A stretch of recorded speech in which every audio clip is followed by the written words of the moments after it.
Why is it so hard to start? How did we get so stuck? What is the way out of this mess?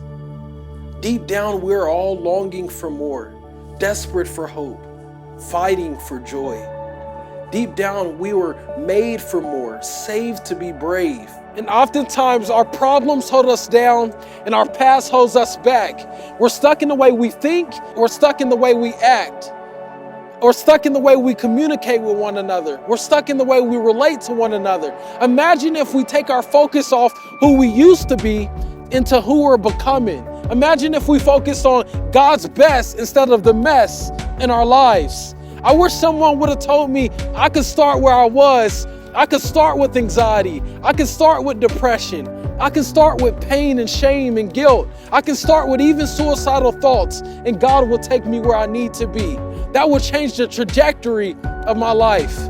You are not too far to be reached. You are not too dirty to be cleansed. You are not too broken to be fixed. You are not too unworthy to be loved. But at some point, someone told us we weren't good enough.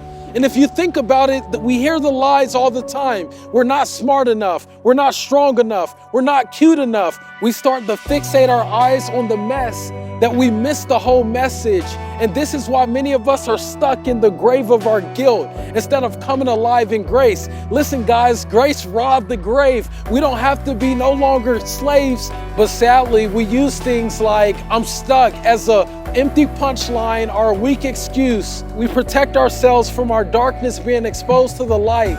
Because we're not perfect, we live in fear that our past will come back to haunt us. But I want to tell you, God has a greater purpose for your life. We all have this inner longing demanding us to start afresh again. We can rise and move forward into the new, or we can fall back into the old. The most powerful way to respond to a messy past is to look past your past unto a miraculous, merciful God. Listen, no matter where you are, in anxiety, in the midst of, depression or pain, shame, guilt, or condemnation, you can start there and God will take you where you need to be. And the miracle isn't that God just wants to meet you in your mess, but the miracle is that He loves you through it and He joyfully wants to lead you out of it. Start with anger, start with lust, start with jealousy, start where you are, and He'll take you where you need to be.